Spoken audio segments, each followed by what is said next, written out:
அறுவடை மிகுதியாலோ இல்லை, அன்பரின் கதறல் கேட்டிடுதே.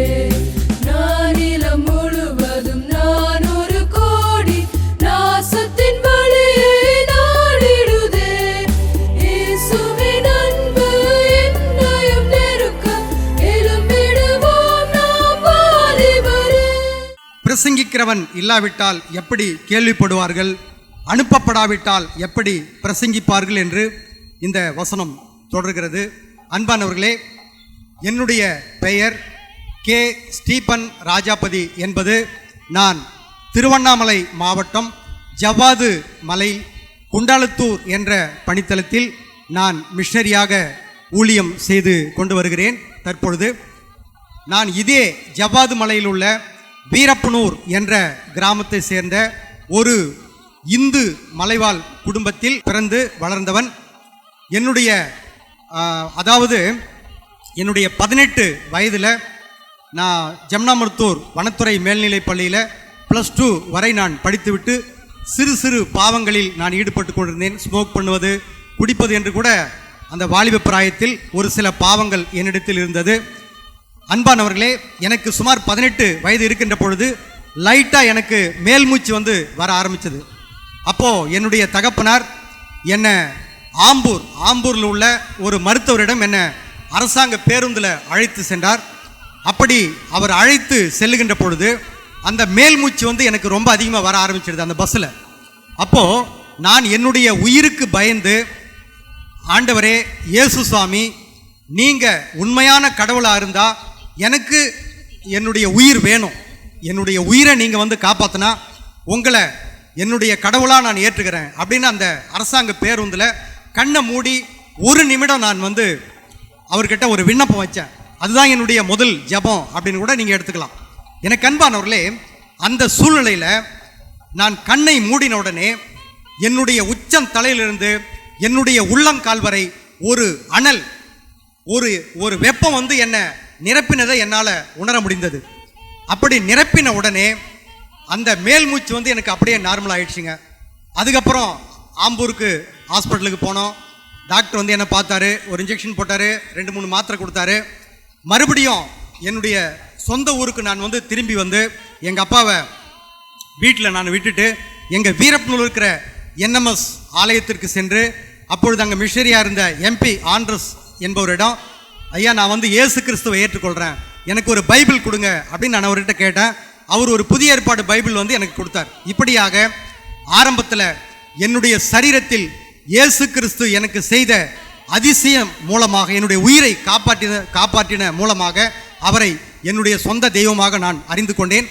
அதற்கு பிறகு சென்னையில் உள்ள இந்துஸ்தான் வேதாகம கல்லூரியில் NMS மூலமாக ஓராண்டு இறையில் நான் படித்த பிறகு கொல்லி மலையில் உள்ள, நாமக்கல் மாவட்டத்தில் உள்ள கொல்லிமலையில் மிஷனரி பணிக்காக நான் நியமிக்கப்பட்டேன். அந்த நாமக்கல் பஸ் ஸ்டாண்டில் நான் போய் இருக்கிறப்போ என்னை ஒருத்தர் கேட்டார், சார் நீங்கள் எங்கே போகிறீங்கன்னு கேட்டார். நான் கொல்லிமலைக்கு போகிறேன் அப்படின்னு சொன்னேன். அவர் மந்திரத்துக்கு போகிறீங்களான்னு கேட்டார். இல்லை நான் இயேசு சாமி ஊழியத்துக்காக போகிறேன் அப்படின்னு சொன்னேன். அப்போ அவர் சொன்னார், உங்களால் கொல்லிமலைக்கு சென்று சாமி ஊழியம் செய்ய முடியாது, ஏன்னா கொல்லிமலையில் மந்திரம் அதிகம் அப்படின்னு சொன்னார். அப்போ நான் சொன்னேன், நானும் இன்னொரு சகோதரனும் எங்கள் கூட ஏசப்பா இருக்காரு, எந்த மந்திரமோ எங்களை ஒன்றும் செய்ய முடியாது அப்படின்னு நாங்கள் சொன்னோம். அதற்கு பிறகு கொல்லிமலையில் 3 ஆண்டுகள் நான் மிஷனரியாக குடும்பமாக ஊழியம் செய்தேன். அப்படி நான் ஊழியம் செய்கின்ற பொழுது அநேக அற்புதங்களை கடவுள் செய்தார். அதில் குறிப்பிடத்தக்க ஒரு மிராக்கல் என்ன அப்படின்னா, ஜெர்மன் நாட்டிலிருந்து கொல்லிமலைக்கு டேவிட் என்று சொல்லக்கூடிய ஒருவர், அவர் நம்முடைய தமிழ்நாட்டுக்கு அவர் ஒரு RC கிறிஸ்தவர். அவர் இந்துவாக மாறிட்டார். அதாவது பழனிங்கிற இடத்துக்கு போகிறப்போ, கடவுள் நீ நிர்வாணமாக இரு, துணியே போடாத அப்படின்னு இந்து தெய்வங்கள் என்ன சொன்னது அப்படின்னு அவர் கொல்லிமலையில் நிர்வாணமாக ஒரு சாமியாராக அவர் வந்திருந்தார். அப்போ சென்னையிலிருந்து ஒரு டீம், அப்பொழுது முன்னாள் பொதுச் செயலாளர் தேவராஜ் அங்கிள் மூலமாக ஒரு டீம் கொல்லிமலைக்கு வந்தாங்க ஃபீல்டு விசிட் செய்கிறதுக்காக. அப்போ அவங்க பார்த்துட்டு இப்படி ஒரு அனுபவத்தை நாங்கள் சொன்னோம். ஜெர்மன் நாட்டிலேருந்து ஒருத்தர் டேவிட்ன்ற ஒருத்தர் இந்து சாமியாராக மாறி இருக்காரு அப்படின்னு அவர்கிட்ட சொன்ன உடனே அவருக்கு போயிட்டு சுவிசேஷம் அறிவிக்கணும் அப்படின்னு நாங்கள் 20 பேர் கொண்ட ஒரு பாஸ்டரோடு 20 பேர் கொண்ட ஒரு டீம் அவருடைய கேம்பஸுக்கு போனோம். அங்கே போயிட்டு அவருடைய பிஏ கிட்ட நாங்கள் சாமியாரை பார்க்கணும், கடவுளை பற்றி சாமியாரை பார்க்கணும்னு சொன்னோம். எதுக்கு அப்படின்னாரு அவருடைய பிஏ. நாங்கள் இயேசு சாமியை குறித்து சொல்லணும்னோ. இல்லை அவர் வந்து நற்செய்தி சொல்கிறதுக்கு அவர் வந்து அதாவது அனுமதிக்க மாட்டார் அப்படின்னு அவர் சொன்னார். உடனே அரசாங்க ரோட்லேருந்து ஆங்கிலத்தில் அவருக்கு சுவிசேஷம் சொன்னாங்க. அப்படி சொன்ன உடனே அவருடைய கேம்பஸ்லேருந்து வெளியே வந்து எங்களை ஆங்கிலத்தில் கெட்ட வார்த்தை சொல்லி திட்ட ஆரம்பித்தார். அப்போவும் வந்து தேவராஜ் அங்கிள் நாங்கள் அரசாங்க ரோட்டில் இருந்தால் நாங்கள் சுவிசேஷம் அறிவிக்கிறோன்னு சொல்லி இருந்தார். அதற்கு பிறகு அவர் சென்று 5 நாய்ங்க, அதாவது இரவு நேரத்தில் அந்த கேம்பஸ்குள்ளே யாரும் வரக்கூடாதுங்கிறதுக்காக வளர்க்கிற 5 நாய்களை வந்து அவுத்து விட்டுட்டார் எங்களை கடிக்கிறதுக்காக. எனக்கு அன்பானவர்களே, நான் வந்து அப்போ ஒரு புது மிஷனரியாக இருந்தேன். கொஞ்சம் ஊழியத்தில் கொஞ்சம் பயமும் இருந்தது. அந்த 5 நாய்களும் சுமார் ஒரு அரை பரலாங் தூரத்திலிருந்து எங்களை கடிக்கிறதுக்காக அது அப்படியே குலைச்சிக்கின்னு வந்து வேகமாக வந்துச்சுங்க. அப்போ பாஸ்டர் சொன்னார், நீங்கள் கண்களை மூடிக்கின்னு இயேசுவின் ரத்தம் ஜெயம், இயேசுவின் ரத்தம் ஜெயம்னு நீங்கள் சொல்லினே இருங்க அப்படின்னாரு. உடனே நாங்கள் கண்களை மூடிக்கின்னு இயேசுவின் ரத்தம் ஜெயம், இயேசுவின் ரத்தம் ஜெயம்னு நாங்கள் சொல்லிக்கொண்டே இருந்தோம்.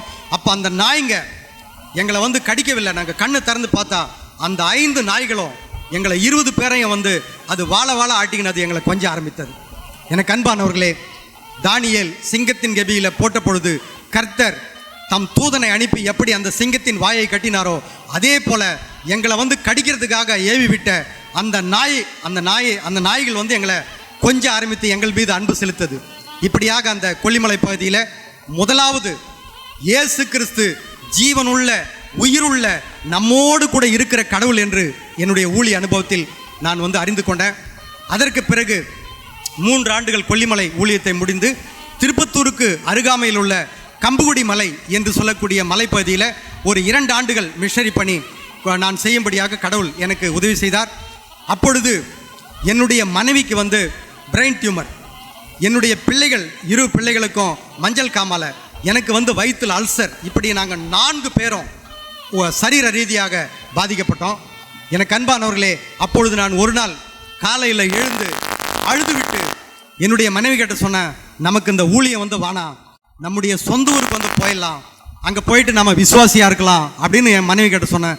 என்னுடைய மனைவி சொன்னாங்க, நாம் வந்து செத்தாலும் கடவுளுடைய ஊழியத்தை விட்டு போகக்கூடாதுன்னு என்னை பலப்படுத்தினாங்க. எனக்கு அன்பானவர்களே, அந்த புலியூர் கிராமத்தில் என்எம்எஸ் மூலமாக திருமுழுக்கு கொடுக்கப்பட்டு 2 குடும்பம் புலியூரில் இருக்குது, 3 குடும்பம் சென்னையில் வந்து அவங்க செட்டில் ஆகி ஆலயத்தில் வந்து அங்கத்தினராக இருக்கிறார்கள். எனக்கு அன்பானவர்களே, இப்படியாக அந்த புலியூர் பகுதியில் என்எம்எஸ் மூலமாக கடவுள் இப்படி ஒரு அதிசயம் செய்தார். என்எம்எஸ் மூலமாக இப்பொழுது 5 குடும்பங்களும் கடவுளை அறிந்திருக்கிறார்கள். அதற்கு பிறகு நான் தற்பொழுது அதாவது ஆட்டியனூர் என்ற பணித்தளத்தில் நான் வந்து ஒரு 6 ஆண்டுகள் மிஷனரியாக இருந்தேன். அங்கே ஒரு 20 சென்ட் இடம் வாங்கவும் ஒரு ஆலயம் கட்டவும் கடவுள் உதவி செய்தார். அந்த ஆலயம் கட்டுகின்ற பொழுது அநேக எதிர்ப்புகள் வந்துச்சுங்க. அந்த ஊர் மக்கள் வந்து எங்கிட்ட சொன்னாங்க, நீ எங்கள் ஊரில் ஆலயம் கட்டினா உன்னை வந்து கொலை பண்ணி இங்கே வந்து புதைச்சிருவான் அப்படின்னு வந்து என்ன அந்த ஊர் மக்கள் மிரட்டினாங்க. ஆனாலும் கடவுள் என்னோடு கூட இருந்து அந்த ஆலயத்தை கட்டி முடிக்க கடவுள் உதவி செய்தார். அதற்கு பிறகு 2011ஆம் ஆண்டு அத்திப்பட்டு என்று சொல்லக்கூடிய இடத்துல ஒரு 10 சென்ட் இடம் வாங்கி ஒரு ஆலயம் கட்டவும் கடவுள் என்னை வந்து பயன்படுத்தினார். அப்போ அந்த ஊர் தலைவர், அதாவது ஊரான்னு சொல்லுவாங்க, ஊர் நாட்டாமனுடைய தம்பி எங்கிட்ட என்ன சொன்னார் அப்படின்னா, எங்கள் காளியம்மா வந்து இங்கே இருக்கிறா, அந்த காளியம்மா கோயிலுக்கு முன்னாடி உன்னால் அதாவது சர்ச்சு கட்ட முடியாது, ஏசுசாமி கோயில் வந்து கட்ட முடியாது, ஏன்னா எங்கள் காளியம்மா வந்து விடமாட்டா அப்படின்னு அவர் எங்கிட்ட வந்து சேலஞ்சு பண்ணார்.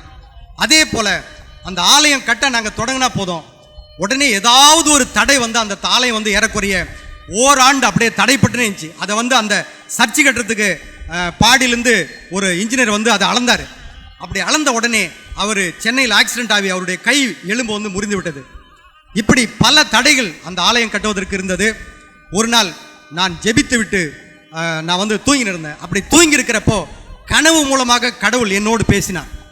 அது எப்படி பேசினார் என்றால், அந்த ஆலயம் இடம்தான் இருக்குது, அந்த ஆலயம் கட்டுறதுக்கு பலவிதமான தடைகள் வந்து கொண்டே இருந்தது. ஒரு நாள் என்னுடைய தூக்கத்தில் கடவுள் ஒரு கனவு பார்த்தா, அந்த ஆலயத்தை வந்து நான் வந்து கட்டி முடிச்சிருக்கிறேன். அப்படி முடிச்சுட்டு அந்த ஆலயத்தை விட்டுட்டு நான் வெளியே வந்து நிற்கிறேன். அந்த ஆலயம் வந்து நிரம்பி வழியுதுங்க. அப்படி வழியிறப்போ என்ன சொல்கிறாங்கன்னா, இந்த ஆலயத்துக்குள்ள ஏசப்பா வந்திருக்காரு, ஏசப்பா உள்ள இருக்காரு அப்படின்னு சொல்றாங்க. எனக்கு அன்பானவர்களே, அதற்கு பிறகு என்எம்எஸ் மூலமாக அந்த ஆலயத்தை வந்து நாங்கள் கட்டி முடித்தோம்.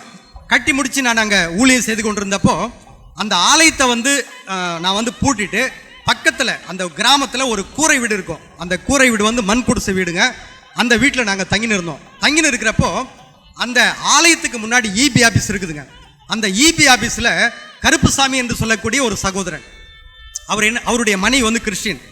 அவர் என்ன செஞ்சிருக்காரு, தன்னுடைய குடும்பத்தில் வந்து அவர் இந்து, அவருடைய மனைவி வந்து கிறிஸ்டின். இப்படி அவர் இருக்கிற சூழ்நிலையில் அவருடைய குடும்பத்தில் வந்து அநேக பிரச்சனைகள். அப்போ ஒரு நாள் நடுஇரவு ஒரு 12 மணிக்கு அந்த இபி ஆஃபீஸுக்கு முன்னாடி ஒரு மந்திரவாதியை கொண்டு வந்து அவர் வந்து மந்திரம் செஞ்சிருக்கார். தன்னுடைய குடும்பத்துக்கு, தன்னுடைய குடும்பம் வந்து அந்த பிசாசனுடைய கிரியிலிருந்து நீங்கணுங்கிறதுக்காக மந்திரம் செஞ்சிருக்கார். அப்படி மந்திரம் செஞ்ச உடனே நான் சர்ச்சை வந்து பூட்டிட்டு நான் வந்து அந்த கூரை வீட்டில் தங்கியிருக்கிறேன். ஒரு பரலாங் தூரத்தில் அவங்க மந்திரம் செஞ்ச உடனே அந்த ஆலயத்திலிருந்து ஒரு பேரொளி, ஒரு மிகப்பெரிய ஒரு ஒளி அவர்கள் மீது வீசி இருக்கிறது.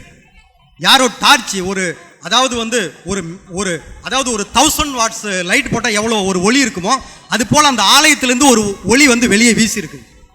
அப்படி வீசின உடனே அவர் பயந்துட்டு அவங்க ஓடிட்டாங்க.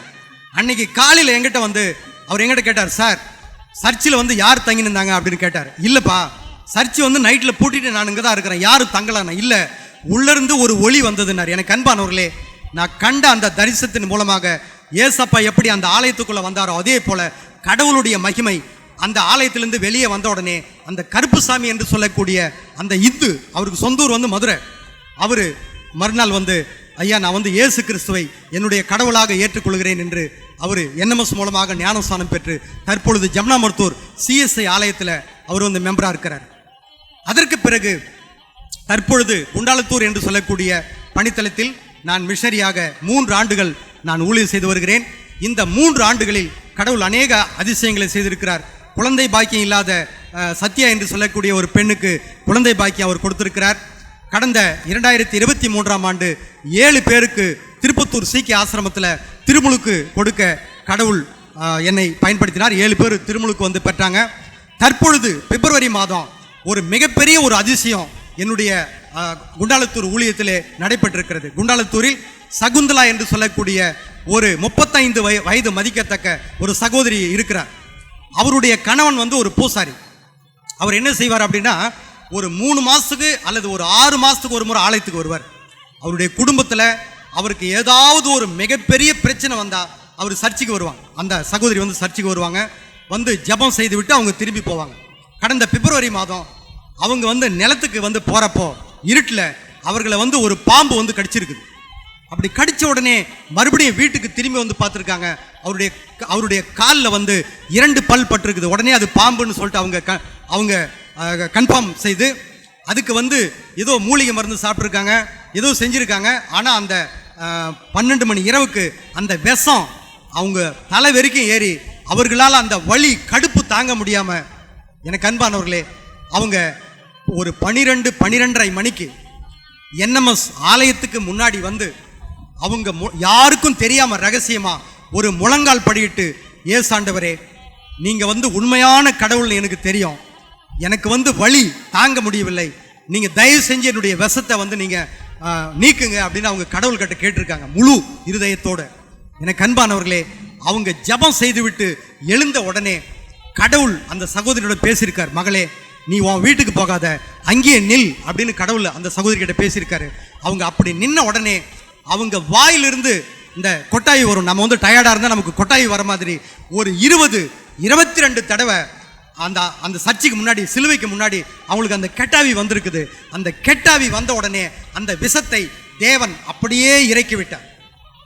இஸ்ரவேலர்கள், அதாவது அந்த பாலைவனத்தில் அந்த பாம்பு கடித்த உடனே மோசே அந்த சர்ப சிலையை செஞ்சு வச்சு அதை பார்த்த உடனே எப்படி விஷம் இறங்கினதோ அதே போல ஒரு அதிசயத்தை தேவன் அவர்களுக்கு செய்திருக்கிறார். எனக்கு அன்பானவர்களே, அது மட்டுமல்ல, கடந்த ஹோலி வீக்கில் குண்டாலத்தூர் பணித்தளத்தில் என்எம்எஸ் மிஷனரிகளுடைய அயராத கடினமான உழைப்பால் ஒரு 9 குடும்பம் அவங்க ரட்சிக்கப்பட்டு ஒரு 45 பேர் ஆலய ஆராதனையில் வந்து பங்கு பெற்று வராங்க. அதில் ஜெயக்குமார் என்று சொல்லக்கூடிய ஒரு வாலிபன், வயது 29ங்க. எனக்கு கூட தெரியாமல் ஹோலி வீக்கில் திங்கள் செவ்வாய், புதன், வியாழன், வெள்ளி 5 நாட்களும் ஒரு பச்சை தண்ணி கூட குடிக்காம அவர் உபவாசம் இருந்து அந்த குட் ஃப்ரைடே அன்னைக்கு அவர் உபவாசம் இருக்கிறது குட் ஃப்ரைடே அன்னைக்கு தான் எனக்கு தெரியும். அந்த சகோதரன் அந்த குட் ஃப்ரைடே அதாவது அந்த 7 வார்த்தைகள் தியானம் முடிந்த பிறகு அவர் கஞ்சி குடித்தார். எனக்கு அன்பானவர்களே, எப்படியாக என்னுடைய பணித்தளத்தில் அநேக அற்புதங்களை கடவுள் செய்து வருகிறார். என்னுடைய குடும்பம், என்னுடைய மனைவியினுடைய பெயர் எஸ்தர் மஞ்சுளா. எனக்கு 2 பிள்ளைகள். என்னுடைய மக ஆர் லீனா, அவள் சிஎம்சியில் பிஎஸ்சி முடிச்சுட்டு இருக்கா. என்னுடைய மகன் டேவிட் ராஜ், அவன் எம்ஏ முடிச்சுட்டு ஒரு ஐடி கம்பெனியில் வேலை செய்கிறான். எங்கள் குடும்பத்துக்காக ஜெபிக்கும்படி நான் உங்களை தாழ்மையோடு கேட்டுக்கொள்கிறேன். அதாவது இந்திய சுதேச மிஷனரி சங்கத்தை ஜபத்தாலும் உங்களுடைய உதாரணத்துவமான காணிக்கையாலும் தாங்கி வருகிற உங்களுக்கு என்னுடைய இருதயத்தின் ஆழத்திலிருந்து போதகர் ஐயா அவர்களுக்கும் துணை போதகர்களுக்கும் உங்கள் ஒவ்வொருவருக்கும் கூட மீண்டுமாக என்னுடைய நன்றியை நான் தெரிவித்துக் கொள்கிறேன். கர்த்தர் உங்களை மல்கியா 3:10 சொன்ன வண்ணம் வானத்தின் பணங்களிலே திறந்து உங்கள் ஒவ்வொருவரையும் அபரிதமாக ஆசீர்வதிப்பாராக. ஆமென். அறுவடை மிகுதியாலோ இல்லை, அன்பரின் கதறல்